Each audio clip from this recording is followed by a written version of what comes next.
आज मैं आपको एक ऐसी वेब सीरीज़ के बारे में बताने जा रही हूँ जो यूरोपीय प्रवासियों के एक ग्रुप पर आधारित है, जो एक शिप पर यात्रा कर रहे हैं और समुद्र में उनके जहाज का सामना एक दूसरे जहाज से होता है, जिसके बाद उस प्रवासी ग्रुप की यात्रा में उथल-पुथल शुरू होती है।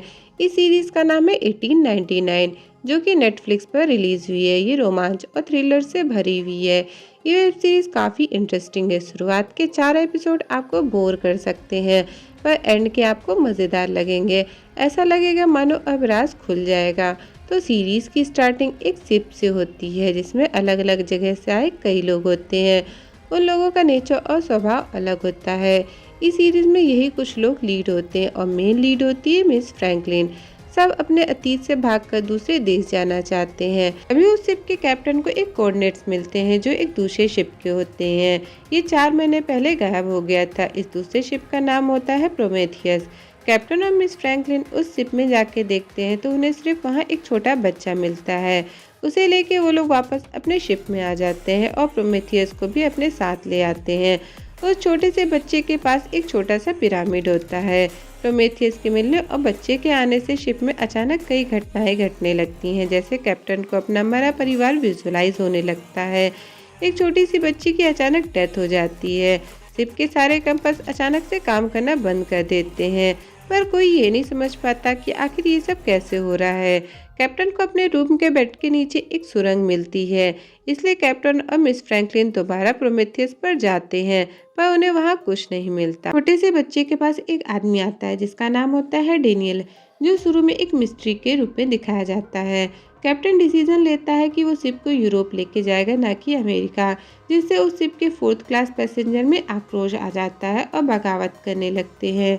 धीरे धीरे शिप के कई लोग अपने आप मरने लगते हैं, इसलिए कैप्टन को इंचार्ज से हटा दिया जाता है और एक कमरे में बांध दिया जाता है। 4th क्लास पैसेंजर में एक लेडी होती है इवन, जिसका मानना था कि ये सब उस छोटे से लड़के की वजह से हो रहा है, इसलिए सब उसे मारने के लिए ढूंढने लगते हैं और फाइनली वो उन्हें मिल जाता है और शिप से पानी में गिरा देते हैं। वो लोग जो कैप्टन के साथ होते हैं वो शिप के बाहर में जाके छुप जाते हैं। वहाँ कैप्टन मिस फ्रैंकलिन को एक अजीब बात बताता है, जो हम लोगों के लिए भी सरप्राइज वाली बात होगी। वो ये कि कैप्टन को प्रोमेथियस शिप का पैसेंजर लिस्ट मिली थी, जिस पर मिस फ्रैंकलिन का भी नाम है। तभी अचानक वहीं के एक कैबिनेट से ढक-ढक की आवाज़ आती है, जिसके अंदर वही बच्चा होता है। सबको शौक लगता है कि वो बच कैसे गया। मिस फ्रैंकलिन जब उसे निकालने जाती है तो सब मना करते हैं। उनमें से एक तो गोली भी चला देता है, पर वो बच्चा समय को रोककर उसे बचा लेता है। थोड़ी देर बाद एक सायरन बजता है, जिससे सब सम्मोहित होकर अपने आप शिप से पानी में कूदने लगते हैं। जो सेंस में होते हैं वो खुद को किसी चीज से बांधकर बचा लेते हैं। मिस फ्रैंकलिन उस बच्चे से इसके बारे में पूछती है तो वो उसे एक टनल से होते हुए एक जमीन वाली सतह पर ले आता है, जहाँ एक बिल्डिंग में उसे अपना अतीत याद आता है कि उसे किसी ने एक कमरे में बांध कर रखा था।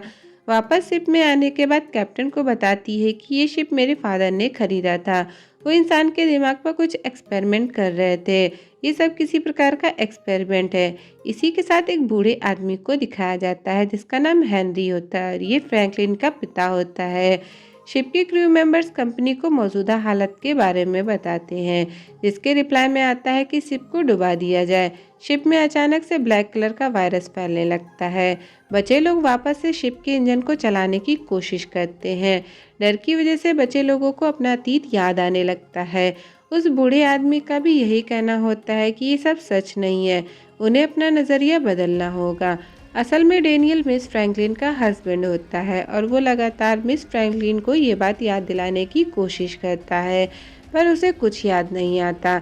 मिस फ्रैंकलिन अपने हस्बैंड के रूम से बने एक टनल से होते हुए एक रूम में जाती है, जहाँ उसे पता चलता है कि सच में डेनियल उसका हस्बैंड है और छोटा बच्चा उसका अपना बेटा। नील फ्रैंकलिन को बताता है कि ये एक 8 दिनों का सिमुलेशन है, जिसे बंद न किया गया तो हम एक द्वीप में फंस जाते हैं। बूढ़ा आदमी हेनरी अपने केबिन में बैठकर शिप में होने वाली सारी गतिविधियों को देखता है। फिर अचानक से काउंटडाउन होता है और शिप बरमूडा ट्रायंगल की तरह एक भंवर में जाकर दूसरी जगह निकलती है, जहाँ और भी कई शिप होती हैं। हेनरी छोटे बच्चे को ये यकीन दिलाने की कोशिश करता है कि ये सब कुछ उसकी माँ की वजह से हो रहा है और तुम्हारे डैड इसमें उसका साथ दे रहे हैं। हेनरी फ्रैंकलिन से उस पिरामिड की चाबी मांगता है और बदले में उसके बच्चे को लौटाने की शर्त रखता है।